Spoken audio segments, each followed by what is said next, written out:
Hey guys, welcome to PM Pathshala. Guys, आज हम लेकर आए हैं विजन आईएएस की मैगजीन है दिसंबर मंथ की। और हमारा जैसे कि मंथली मैगजीन चल रही है, हमने अपने पॉलिटी गवर्नेंस, हमने इंटरनेशनल रिलेशंस, हमने इकोनॉमी कवर कर लिया है पूरी तरह से शॉर्ट्स के साथ। आज हम चलते हैं सिक्योरिटी वाले आर्टिकल्स की तरफ। सिक्योरिटी में क्या क्या टॉपिक्स रहे दिसंबर के अंदर, वो सारा हम डिटेल में समझेंगे गाइस। बिल्कुल ध्यान से समझना है। सिक्योरिटी का जो आज का टॉपिक है वो है, बात करेगा 15th एनिवर्सरी ऑफ 26/11 अटैक्स के बारे में। अब ध्यान रखने वाली बात क्या है गाइस, कि हमें याद होगा कि हमारी 26/11, आपको पता होगा कि 2008 में ऐसा ये कांड हुआ था, 26 नवंबर के दिन, है ना। अब इसकी 15th एनिवर्सरी थी। 15th एनिवर्सरी हमने, उसमें हमने क्या किया, इसराइल ने क्या करा, basically why it is in the news. सबसे पहले तो इसराइल ने लश्कर तैयबा को एक टेरर ऑर्गेनाइजेशन घोषित करा और बना दिया क्या, 15th year of commemoration of the 26/11 Mumbai attacks. ठीक है। अब याद रखो, जैसी 26/11 की बात आई तो हमें बिल्कुल दिमाग में आ जाना चाहिए कि ऐसा क्या हुआ था 26/11 के अंदर। ऐसे कौन कौन से लैप्सेस थे गवर्नमेंट की तरफ से, या कौन से ऐसे क्राइसिस थे जिसकी वजह से ये इशू हुआ। तो सबसे बड़ा ये दिक्कत क्या हुआ, पुलिस रिलेटेड इश्यूज आ गए। यानी कि सबसे बड़ी समस्या इस बीच हमें देखने को मिली, साइमुलेटेड ट्रेनिंग ना देना। यानी कि जो हमारे पर्सनल्स थे, पुलिस के पर्सनल्स थे, उनको साइमुलेटेड ट्रेनिंग नहीं दी गई थी, जिसकी वजह से टेरर अटैक को वो फेस करने में उनको प्रॉब्लम आई और वो रेस्क्यू नहीं कर पा रहे थे। अब साइमुलेटेड ट्रेनिंग का मतलब है गाइस, जैसे देखो आप ना, जैसे कोई पायलट बनने जा रहा है ना। पायलट बनने जा रहा है तो थ्योरेटिकल नॉलेज थोड़ा वर्क करेगी, थ्योरेटिकल नॉलेज के साथ साथ प्रैक्टिकल लर्निंग करनी जरूरी है। तो उसको ना साइमुलेशन ट्रेनिंग दी जाती है कि देखो ऐसा सा एकदम रियल एक तरह से एक सिनेरियो क्रिएट किया जाता है, एनवायरनमेंट क्रिएट किया जाता है और उसको बताया जाता है कैसे कैसे फ्लाइट मोड कैसे आपको ऑन करना है, कैसे आपको पहुंचना है, कैसे आपको फ्लाइट उड़ानी है। हर चीज उसमें सिखाई जाती है। यानी कि रियल लाइफ सिनेरियो क्रिएट कर कर आपको ट्रेनिंग दी जानी चाहिए थी, जो कि नहीं दी गई थी। टेरर अटैक को कैसे फेस करना, और अचानक हो गया ये। अब अवेलेबिलिटी की बात आती है कि जो अवेलेबिलिटी थी आर्म्स एंड एम्युनिशन की, वो पुअर थी पुलिस के पास।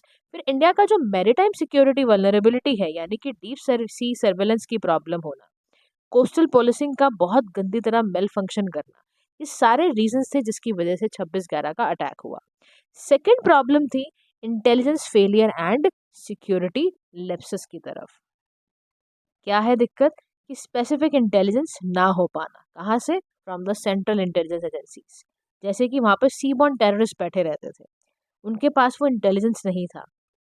फिर प्रॉब्लम क्या आना, कंफ्यूजन हो जाना, इंटेलिजेंस के अलर्ट लगातार होना, और उससे क्या होता है कि मैकेनिकल जो फॉरवर्डिंग थी इंटेलिजेंस अलर्ट्स की, वो बहुत ज़्यादा प्रॉब्लम कर रही थी स्टेट गवर्नमेंट के लेवल पर। फिर आपका जो वॉइस ओवर, इसको इंटरनेट प्रोटोकॉल कहते हो ना, इंडियन जो भी इंडियन इंटेलिजेंस एजेंसी थी वो ठीक से उसको यूज नहीं कर पाई। यानी कि हाईली सोफिस्टिकेटेड होने की वजह से कम्युनिकेशन ठीक से नहीं हो पाया। ठीक है। फिर उसके बाद पोस्ट अटैक इश्यूज भी कुछ क्रिएट हुए। सबसे बड़ा इशू आया कि प्राइवेट प्रेमिसेस में एक्सेस करना पड़ेगा, हमें बढ़ाना पड़ेगा सीसीटीवी कैमरास का, including hotels which are not available to the city police. फिर फ्लाइंग स्क्वाड्स, यानी कि मेजोरिटी या जितनी भी थी, ये सारा का सारा प्रॉब्लम आया। इमीडिएट रिस्पांस जो था वो ठीक से नहीं क्रिएट हो पाया। जो ट्रेंड आपके नेशनल सिक्योरिटी गार्ड थे, जितने आपके या ये कमांडोज थे, उनको अराई वहां पहुंचने में बहुत समय लग गया। समझ रहे हो आप, कि जिस चीज की इमीडिएट जरूरत थी वो चीज पहुंच ना पाए, ऐसा हो गया। अब क्या क्या इम्प्रूवमेंट ली गई है 26/11 से लेसन लेते हुए, क्योंकि कुछ तो आपको करना पड़ेगा। तो हमने क्या क्या किया, सबसे पहले हमने अपनी मैरीटाइम सिक्योरिटी को इन्हांस करा। हमने क्या कर दिया, हमने 3 लेयर्ड प्रोटेक्शन कर दी, इंडियन कोस्टल एरियाज की स्ट्रेंथन की उसको। हमने क्या करा, इंडियन नेवी को बियॉन्ड 200 नॉटिकल माइल्स तक क्रिएट करा, है ना। 12 से 200 नॉटिकल माइल्स तक इंडियन कोस्ट गार्ड को, मेरीन पुलिस, सारे के सारे हमने क्रिएट करे। हमने इवन इंडियन नेवी को ओवरऑल चार्ज दिया मैरीटाइम सिक्योरिटी का। इंडियन जो कोस्ट गार्ड था उसको टास्क दिया कि आप टेरिटोरियल वाटर को जा जा के मॉनिटर करो, न्यू मरीन पुलिस स्टेशन पे कोऑर्डिनेट कर पाओ। फिर इन्होंने बोला सागर प्रहारी बल, एक सेपरेट डिवीजन की जानी चाहिए with in the navy, form की गई। नेक्स्ट आपका है FIC, that is fast interceptor craft. यानी कि इसको भी गवर्नमेंट ऑफ पेट्रोल ने यहाँ पर आपको इंडक्ट किया, डाला गया वहाँ पर, ताकि अगर कोई ऐसी बात हो जाए तो रेस्क्यू ऑपरेशन चलाए जा सके। फिर क्या, फिर आता है सी विजिल। सी विजिल का मतलब क्या है? कोस्टल डिफेंस एक्सरसाइज है, जो इंडियन नेवी और इंडियन कोस्ट गार्ड ने एनुअली हर साल ऐसा करती है, उसको सी विजिल कहते हैं। ठीक है। उसके बाद आता है बेटर कोऑर्डिनेशन एंड रिस्पांस की बात, कि creation of national investigation agency. सबसे पहला हमने क्या करा? हमने अपना कोऑर्डिनेशन, हमें दिक्कत थी, देखो हमारे कमांडोज नहीं पहुंच पाए, हमारे कम्युनिकेशन सिस्टम ऐसा खराब हो गया उस समय, तो हमने क्या करा? नेशनल इन्वेस्टिगेशन एजेंसी को बनाया, जो प्रीमियर ऑर्गेनाइजेशन है, प्रीमियर एजेंसी है, जो क्या करती है? सबसे ज्यादा प्रोसिक्यूट करती है, इन्वेस्टिगेट करती है टेररिस्ट रिलेटेड केसेस को, जो हमारे देश की सोवेनिटी, सिक्योरिटी एंड इंटीग्रिटी को हनन करे या अफेक्ट करे। एनएसजी हमने सेटअप करे जगह जगह पर, कोलकाता, चेन्नई, गांधीनगर, दिल्ली, मुंबई, ताकि रैपिड रिस्पांस हो टेरर अटैक्स का, मेजर सिटीज में पहुंचाया गया। फिर एमएसी यानी कि एक India intelligence bureau multi agency centre, common counter terrorism centre को वहां पे उसको स्ट्रेंथन करा गया। फिर वेस्ट के बाद ये कहता है कोऑपरेशन फ्रॉम वेस्ट भी हमें लेना पड़ा, यानी कि हमने इंटेलिजेंस को शेयर किया विद वेस्टर्न एजेंसीज, चाहे वो एफबीआई हो यूएसए की, चाहे MI6 यूके की, इसको इम्प्रूव करा गया सिंस 2008। फिर इंडिया का जो एफर्ट था ग्लोबल लेवल पर, उससे क्या हुआ? पाकिस्तान को डेजिग्नेट करा गया, क्या? ग्रे लिस्ट ऑफ FATF, यानी कि फाइनेंशियल एक्शन टास्क फोर्स। ये एक ऑर्गेनाइजेशन है जिसने क्या करा कि उसको कर दिया इस तरह से कि भाई ग्रे लिस्टिंग कर दी जानी चाहिए। अच्छा, दूसरा यहाँ पर याद रखना, कई सारे जो टेरर फिनेंस होते थे ना, FATF वाला, क्या करा जाता था कि भाई FATF वालों को पता चला कि जो लश्कर तायबा है, इनको ऐसा करते हैं, इनको बहुत ज़्यादा फंडिंग मिलती है। ठीक है, तो फाइनेंशियल एक्शन टास्क फोर्स का काम ही यही होता है कि ग्लोबल मनी लॉन्ड्रिंग को चेक करना, टेरर फिनेंसिंग वॉचडॉग है ये, एक इंटरनेशनल स्टैंडर्ड इसने सेट कर रखा है कि किसी भी सोसाइटी, किसी भी जगह पर इलीगल एक्टिविटीज या किसी सोसाइटी को हार्म करने से बचाना। ठीक है, तो ये आपको जरूर याद रखना है। फिर मॉडर्नाइज किया हमने, किसको? पुलिस को। हमने सेंटर की हेल्प से स्टेट वगैरह को ग्रेजुअली हमने उसकी डिपेंडेंस बढ़ाई, आर्मी, CAPF को। उन्होंने कहा सबसे पहले पुलिस, क्योंकि पुलिस है आपके पास इंटरनल सिक्योरिटी के लिए, law and order situation police handle करती है, उसको आपको अच्छे से मॉडर्नाइज करने की जरूरत है। उसके लिए क्या करा गया? उसके लिए हमने सिक्योर पुलिस स्टेशन की कंस्ट्रक्शन करी, मॉडर्न वेपन्स दिए, कम्युनिकेशन नेटवर्क्स, इक्विपमेंट्स वगैरह प्रोवाइड करे, फॉरेंसिक सेटअप तैयार करा। अब हमने एक ऑर्गेनाइजेशन पढ़ी है जी, आ जाओ जी, NIA, that is national investigative agency है, सेंटर की सेंट्रल काउंटर टेररिज्म है, स्पेशलाइज एजेंसी है। ठीक है, बैकड्रॉप ऑफ 2611 ही बनाई। इसके पास पार है टेरर को इन्वेस्टिगेट करना, उसके क्राइम को करना बिना किसी स्पेशल परमिशन के, स्पेशल कोर्ट्स को कॉन्स्टिट्यूट करना। इसके पास पार ये भी है कि वो शेड्यूल ऑफेंसेस को कमिट जो भी बाहर इंडिया के हो रहे हैं उसको भी देखना, इंटरनेशनल ट्रीटीज के थ्रू चलाना। एटॉमिक एनर्जी एक्ट इसके तहत आता है, UAPA अनलॉफुल एक्ट जो होता है वो भी इसके अंडर आता है, ह्यूमन ट्रैफिकिंग देखना, मैन्युफैक्चरिंग, साइबर क्राइम, सारे के सारे ऑफेंसेस को यहाँ पर इस तरह से प्रेजेंट यहाँ पर डाला गया। अब 6 पिलर्स क्या हैं जिसकी वजह से हम टेररिज्म को रोकते हैं, स्ट्रेटजीज अपनाते हैं?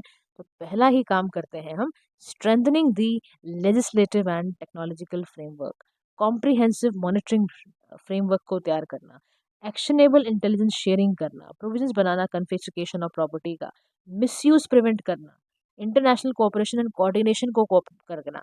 फिर यहाँ पर ऐसे भी स्टेप लिए जा रहे हैं जिससे ये सारी चीज़ें ठीक हो जाएं। तो सबसे पहला प्राप्त करा गया, ग्लोबल एफर्ट्स की बात की गई। इंडिया को बोला गया कि आप यूनिवर्सल डेफिनेशन टेररिज्म की करो, दिखाओ और लिखो, उसको स्टैब्लिश करो, परमानेंट सेक्रेटरी जो भी इंटरनेशनल लेवल पे जिस हिसाब से है उस हिसाब से आप बनाओ। फिर यहाँ पर बोला गया no money for terror focus, इसका बहुत ध्यान रखना है। इसीलिए गवर्नमेंट बहुत ज़्यादा इस वक्त ध्यान देती है कि ग्लोबल लेवल पे FATF ये सब ध्यान रखते हैं कि कोई भी मनी ना स्पॉन्सर किया जाए किसी टेररिस्ट ऑर्गेनाइजेशन को। डी रेडिकलाइज करो, सेफ यूसेज बढ़ाओ इंटरनेट की, सोशल मीडिया की, ऐसा कंटेंट डालो कि जिससे आपके देश की सोवेनिटी, इंटीग्रिटी ना छीनी जाए। इंडियन ओशन रीजनल सिक्योरिटी की भी जरूरत है, कोलैबोरेटिव अप्रोच करो, मेंबर कंट्रीज का सहारा लो। आपकी श्रीलंका है, मालदीव्स है, इंडिया, या आपस में सर्वेलेंस करके अपने इंडियन ओशन रीजन की सिक्योरिटी को बरकरार मिल के रख सकते हैं। ठीक है, नेक्स्ट टॉपिक पे चलते हैं, peace and stability in north eastern regions की तरफ। गवर्नमेंट में ये क्यों रहा, न्यूज में क्यों रहा? तो गवर्नमेंट ऑफ इंडिया ने ना क्या करा, पीस एग्रीमेंट साइन किया 2 ग्रुप से, ताकि नॉर्थ ईस्टर्न रीजन की स्टेबिलिटी रहे। और देखो नॉर्थ ईस्ट इस वक्त बहुत इंपॉर्टेंट है आपके लिए। गवर्नमेंट ऑफ इंडिया और गवर्नमेंट ऑफ मणिपुर ने एक पीस ट्रीटी साइन करी with United national liberation front. 1964 में यूएनएलएफ आया था। ओल्डेस्ट वैली माउंट आपका इंसर्जेंट ग्रुप है एक तरह का आपका मणिपुर में। आर्म विंग इसकी, जिसको हम मणिपुर पीपल आर्मी कहते हैं, ध्यान रखिएगा। इसको डिवाइड करा गया था दो फैक्शंस में। फैक्शन किसके अंदर आता है? कोइरंग के अंदर। ये अपोजिट होते हैं, हमेशा टॉक्स करने में continues to be opposed to talks, हमेशा बात करने में इनको प्रॉब्लम हो जाती है। ग्रुप है ऐसा। मेमोरेंडम ऑफ सेटलमेंट लेकिन गया गवर्नमेंट ऑफ इंडिया की तरफ से। गवर्नमेंट ऑफ असम हमने देखो मणिपुर से किया है, असम के साथ करा है। यूएलएफ है यहाँ पर, एक United liberation front of Assam है। ये 1979 में फॉर्म हुआ। इसका डिमांड थी सॉवरेन हमें चाहिए असम, हमें अपने इंडिजिनस लोगों के लिए चाहिए। फिर कई सारी एक्टिविटीज ऐसी हुई, फिर बैन करना पड़ा। फिर यूएलएफ दो ग्रुप्स में स्प्लिट हुआ। यूएलएफ ज्वाइंट पीस टॉक हुई, सस्पेंशन करा गया, ऑपरेशंस को हटाया गया, फिर दूसरे फैक्शंस के साथ आया। तो लास्ट 5 ईयर्स में 9 peace and border related arrangements हो चुके हैं। देख लो आप, एक चीज आप नोट कर रहे हो यहाँ, देखो वायलेंस कितनी कितनी रही है। 2014 से 2022 में 76% रिडक्शन हुआ है इंसर्जेंसी का, रिडक्शन हुआ है सिविलियन कैजुअलिटीज का, रिडक्शन हुआ है सिक्योरिटी फोर्सेस का। तो ये बहुत अच्छी बात है कि ये सब चीज़ें हो रही हैं। ठीक है। उसके बाद यहाँ पर अब आता है, कई सारे अकॉर्ड्स की चर्चा की गई है। इसको बस एक बार आप इसको लुक आउट कर लेना कि कौन कौन से अकॉर्ड किस किस समय पर हुए हैं, क्योंकि आपको सीरीज में पता होना चाहिए। अब आप मेन मुद्दे पर आओ कि नॉर्थ ईस्टर्न रीजन्स में क्या चैलेंज क्या है। देखो ये दिमाग में आपके आता होगा, जब भी आप कुकी एंड मिती ट्राइब्स का आप देखते थे लड़ाई झगड़ा, तो आपके दिमाग में डेफिनेटली उस वक्त भी चलता होगा कि भाई नॉर्थ ईस्टर्न रीजन्स में इतनी हलचल क्यों है और इनको पीस में लाने की जरूरत क्यों है। तो पहले तो पीस में लाने की ज़रूरत को समझ लेते हैं कि देखो अगर यहाँ पीस रहेगा तो टूरिज्म ट्रेड बढ़ेगा, पीस रहेगा तो यूथ भी यहाँ का फ्यूचर बनेगा। एंड हेजुअलिटी, अगर हॉस्टिलिटीज एंड होंगी तो आर्म ग्रुप से सिक्योरिटी फोर्सेस की जरूरत कम पड़ेगी, लिमिटेशंस कैजुअलिटीज होंगी, किडनैपिंग एक्सटॉर्शन ये सब कम होगा। ठीक है ना। फिरौती वगैरह लेने हम लोग बंद करेंगे। इंसर्जेंट ग्रुप्स को डेमोक्रेसी पे चल पाओगे, फिर आप मॉडल रिलेशंस रहेंगे आपके दूसरे नेबरिंग कंट्रीज, स्पेशली ना आप देखो ना नॉर्थ ईस्टर्न रीजन आपको बांग्लादेश महीने मार दे रहा है, समझ रहे हो, नेपाली सारे आपके इनके साथ रिलेशन अच्छे होने शुरू हो जाएंगे। आप ड्रग ट्रैफिकिंग और टेररिज्म से बचोगे, इस वजह से जरूरत है आपको। अब चैलेंज क्या है समझ रहे हो, अगर आपने यहाँ पर पीस जीत लिया तो आपको सब कुछ मिल जाएगा। लेकिन प्रॉब्लम क्या है, चैलेंज में समझो, सबसे बड़ा चैलेंज है यहाँ का कल्चरल डिफरेंस। सबसे बड़ी problem cultural difference. Let's change the pen first of all. क्यों? क्योंकि यहाँ पर बताया गया है 247 एथनिक कम्युनिटीज रहती हैं, ट्राइब्स रहती हैं, जिनकी अपनी भाषा है, अपना कस्टम, अपना ट्रेडिशन है। और सबसे बड़ी दिक्कत कि एलिनेटेड और एक्सक्लूड फील करती हैं। उनको लगता है हमारा देश है ही नहीं, हम तो आउटसाइडर्स हैं। इनके मन में ये भाव ऐसे उत्पन्न हो रखे हैं। फिर इंसर्जेंसी की प्रॉब्लम कि सिंस इंडिपेंडेंस ये वाला रीजन हॉटस्पॉट है, यहाँ पे लड़ाइयाँ झगड़ा ग्रुप फैक्शन यही सब चलता रहता है। चैलेंज, थर्ड चैलेंज पे चलते हैं। बॉर्डर, पोरस बॉर्डर है, वल्नरेबल है, इलीगल इन्फिल्ट्रेशन बहुत रहती है आपके। अभी मैंने आपको बताया था रोहिंग्याज उठ के आ गए, दूसरे बाप के सारे रिफ्यूजीज आ जाते हैं और प्रेशर यहाँ पे असेट्स पे, रिसोर्सेज पे डालते हैं। तो वहाँ के जो लोग हैं उनको लगता है कि गवर्नमेंट कुछ कर ही नहीं रही है। अब पोरस बॉर्डर होने से क्रॉस बॉर्डर पैसेज है, क्रिमिनल्स भी आ जाते हैं, ड्रग ट्रैफिक भी हो जाती है। कह रहा देखो Myanmar has become the largest opium producer in the world, तो वो वैसे ही फेंकेगा तो वैसे ही कैच कर लेंगे नॉर्थ ईस्टर्न वाले। फिर टेरिटोरियल कॉन्फ्लिक्ट्स की दिक्कत है कि इंटर स्टेट और इंटरनेशनल टेरिटोरियल पूरे कॉन्फ्लिक्ट्स हैं। एग्जाम्पल के तौर पर असम मिजोरम बॉर्डर का डिस्प्यूट हल ही नहीं होता, क्या कर लोगे आप। फिर मिलिटेंट ग्रुप में आपस में राइवलरी, इतना फैक्शंस हैं, इतने कटाव हैं, इतने स्प्लिट्स हैं, इतने इम्प्लीकेशंस, कुछ भी कर लो आप। तो राइवलरीज है national socialist social council of Nagalim, Muivah factions में, खापलैंग फैक्शंस में, जिससे ये दिक्कत है। फिर एफिशिएंट इंफ्रास्ट्रक्चर ना होना, रोडवेज ना होना, वाटरवेज की प्रॉब्लम होना, एजुकेशन इंस्टीट्यूशंस का ना होना, ये सब हेल्थ फैसिलिटीज़ ना होना, ये सारी दिक्कतें। इसीलिए यहाँ बोला जा रहा है north eastern regions of India. ये हमें ज़रूर याद रखना है, यहाँ पर कैसे कैसे नॉर्थ ईस्टर्न रीजन्स का ज़रूर याद रखना, कौन सा स्टेट किससे बॉर्डर कर रहा है। ठीक है। अक्सर हमें इसमें दिक्कत होती है, इसलिए I am saying you again and again, create, revise it, आपको पता चल जाएगा। ठीक है। कैपिटल्स का भी भूलना नहीं, कैपिटल्स आर ऑल्सो इम्पॉर्टेंट। अच्छा, क्या गवर्नमेंट ने कभी इनिशिएटिव नहीं लिए? तो ऐसा नहीं है, इनिशिएटिव बहुत हुए हैं। PM divine centre sector scheme है, वहाँ पर नॉर्थ ईस्टर्न रीजन्स को फंड दिया जाता है इंफ्रास्ट्रक्चर सोशल डेवलपमेंट प्रोजेक्ट्स के लिए। नीति फोरम है, एक्ट ईस्ट पॉलिसी है, ये सब इसी की हेल्प करने के लिए है। एफ्सपा है, लार्जेस्ट पार्ट में AFSPA has been lifted from 85% of area of Assam. सोचो आप डिस्टर्ब रहा था जो कम्प्लीटली। इरोम शर्मिला को अगर आप जानते हो तो उन्होंने बहुत लंबा समय इसके हटाने के लिए फास्टिंग करी है। तो बहुत कुछ करा गया है, ऐसा नहीं है, लेकिन फिर भी देखो वो चीज़ें आती हैं, फिर भी यहाँ बोला जा रहा है कि वे फॉरवर्ड में और बेहतर कैसे किया जाए, क्योंकि हमारी ज़रूरत है नॉर्थ ईस्टर्न रीजन्स को ठीक रखना। तो सबसे पहले आप क्या करो, हॉलिस्टिक अप्रोच अपनाओ कि government should back the peace efforts. Infrastructure project बनाओ, आप ना रिसोर्सेज की भरपूर कर दो वहाँ पर, रोड्स, रेलवे लाइंस पूरे इंडिया से कनेक्ट कर दो, इंडिया के लोग जाएँ वहाँ पर।